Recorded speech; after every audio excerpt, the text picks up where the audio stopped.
હવામાનની આગાહી પછી ગત રાત્રિથી સુરત અને જિલ્લામાં વરસાદ જોવા મળ્યો। ખૂબ જ ધૂમધાર વરસાદે બેટિંગ કરી છે। ત્યારે સુરત શહેરના અંદર જે વિસ્તારો છે જેમ કે કતારગામ, વરાછા, રાંદેર, અડાજણ, લિંબાયત વગેરે વિસ્તાર છે, નીચી ખાડીવાળા વિસ્તાર છે, ત્યાં પાણી ભરાઈ ગયું છે। રસ્તામાં પાણી છે, જેનાથી તમે જોઈ શકો છો ટ્રાફિકની સમસ્યા સર્જાઈ છે। અહીં લોકોને અવર જવરમાં તકલીફ પડી રહી છે।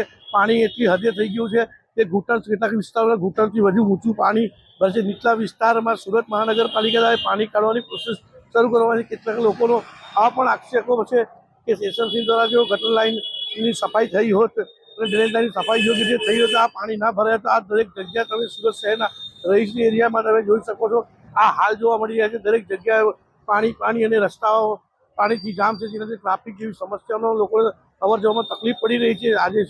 આજે તમે જોશો સવારથી જે લોકો નોકરિયાત લોકો છે તેમને સૌથી વધારે મુશ્કેલીઓનો સામનો કરવો પડે છે। મોટી સંખ્યામાં લોકો આમાં હેરાન પરેશાન થયા છે। લોકોએ બહાર જવાનું પણ ઘણું ટાળ્યું છે। કેટલાક લોકોએ તો નોકરી અન્ય જે કામો છે તે સાઈડ મૂકીને પોતાના ઘરે જ રહ્યા છે। કેમેરામેન રવિ વેન્ડે સાથે સુનિલ પ્રજાપતિ, ઇન્ડિયન ન્યૂઝ, સુરત।